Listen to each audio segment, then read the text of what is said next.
What is going on, guys? It is Dylan the Machete here, and today you guys are going to get some tips that I've found coaching people as a fighter. Now, becoming a personal trainer or a group trainer or whatever you want to be is a great way to earn some income while not sacrificing too much of your training. You're in the gym all the time, you're doing what you love, and you actually end up learning by teaching other people things, because people will ask you questions, or you might get someone that's completely different style to you or the same style as you, and you end up telling them something that just clicks in your head, and then it actually increases your ability as a fighter.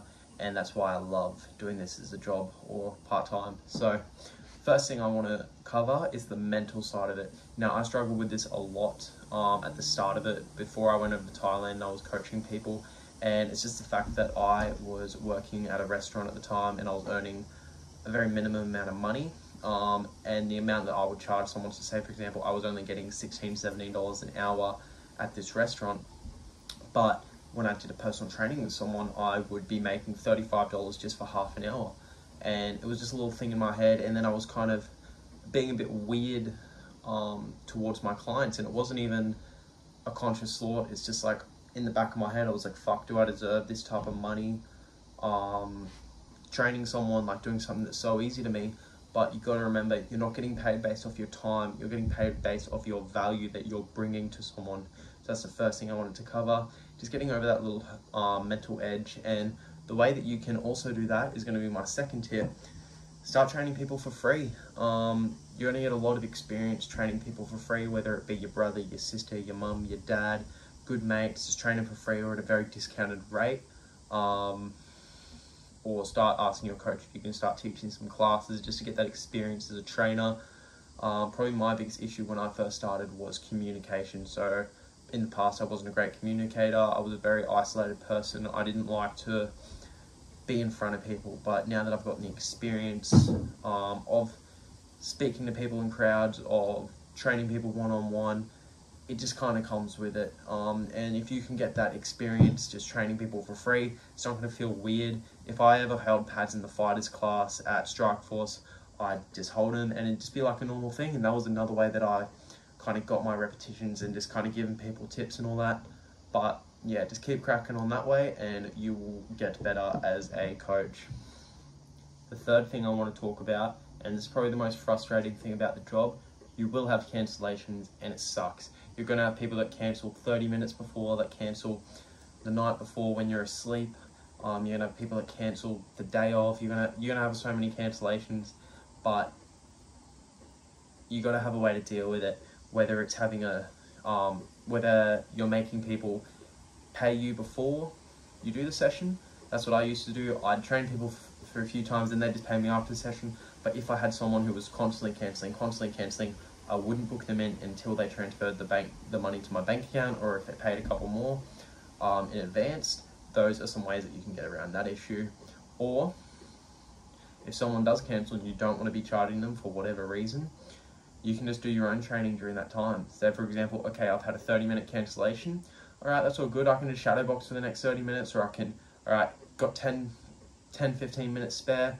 All right, I'm gonna do as many pull-ups as I can in that 10 minutes. Just little things that you can do while you're in the gym to get better. Or maybe you can research something, maybe you can watch a YouTube video, learn something, you can read a book. There's so many things that you can do if you end up getting a cancellation during that time. But my advice, don't feel bad about it. I would say if someone constantly does it, you should be charging them. And now on to tip number 4. I'm gonna say you need to have some packages in place. So I did this through Christmas period and I've done it during the New Year's period. You need to have some deals, and that way if you do your rates at very cheap, you prove yourself to people and then you can bring your rates up. So if you've never done PTs before, you're not very well known, people are not going to want to train with you just for the simple fact they don't know what they're getting.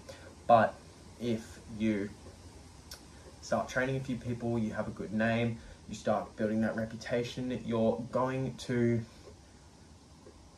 get more word of mouth, and the best marketing is word of mouth. And that's when people are going to want to come to you more, their friends train with you, and then it's just a flow-on effect. So I'm getting a lot more clientele now these days because I've trained with people, I've taught classes, I've done all this stuff, and it's just a snowball effect that keeps going on and on and on, and more people want to train, and it's great. When you're starting out, it is tough, but the more you do it, just do a good job. the better job you do. Don't think about it as just a cash grab or quick. Just think about that you're investing in yourself in the long term, and people are going to want to come back to you. Now, this is kind of 3 points that I had, but I'm going to morph them all into one. Have your own pad holding style. Don't get frustrated. Slow it down. Now, first one we're going to talk about is having your own pad holding or teaching style. So every trainer is different. I think that's why Strikeforce Gym as a gym works so well. We've got Darren, who's a great pad holder. He'll grind you out. He's a very hard cunt where he'll get you to check everything. He doesn't like a whole lot of movement. He's great in that aspect. And then you've got people like Mr. C, who will find your weaknesses. You've got people like Mark Pease, who's very, very technical in a Thai style. He's got a very good IQ from Muay Thai. We've got so many coaches there, and everyone has their own style, and you can pick up a little bit from everyone. We've got the fighters that are doing PTs. We've got Astor, we've got Jaden, we've got Natalie, we've got myself, and everyone has options. And if you don't stand out, why wouldn't someone just go to someone else that's like you, but they're more experienced or they do a better job than you? So you need to find your own niche. I like to pride myself in being very technical and working with someone's style rather than trying to fit them into a box. That's what I like to do. I like to incorporate all different martial arts, whether it be mixing in the boxing with the Muay Thai, mixing in some karate stuff from Muay Thai, but strong fundamental basics are what we fight. So I really emphasize on that, and then we do a little bit of the other stuff just for a bit of fun, or we learn how to set up spinning shots. So that's my style of pad holding, but you need to find your own style of pad holding.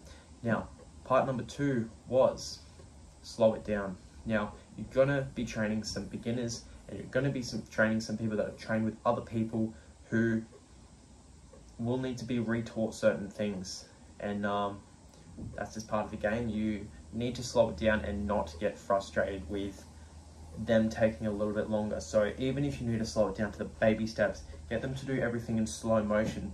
Get them to move their feet in a certain way before they throw their punches. And some people really don't like to do this type of work, but you just got to tell them, well, this is what's going to generate power, this is what's going to generate speed, because good technique is what will win a fight. This is what will produce a lot more of the winning result, and that's what we're after at the end of the day. And my last tip is, if you're injured in any way, work around it. Now, this is the beautiful thing about being a personal trainer or a pad holder. Say, for example, the other week, I was just getting a little bit of tennis elbow through my elbow, and I couldn't hold my right pad hard.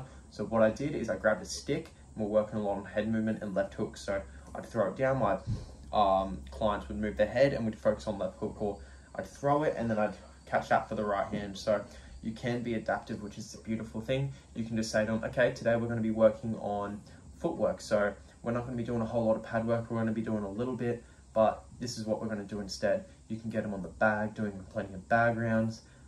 There's a lot you can do as a personal trainer for boxing. It doesn't always have to be pad work. If they're a general fitness client, you can always put them through a strength and conditioning session, or you can get them to their footwork followed by conditioning on the bag, or whatever they're after. So just let them know, hey, I'm a little bit injured today, I won't be able to do this. So instead, what I'm going to get you to do is this. Just be honest with them. And if you're honest and you're friendly and they enjoy training with you, they're going to be fine with it.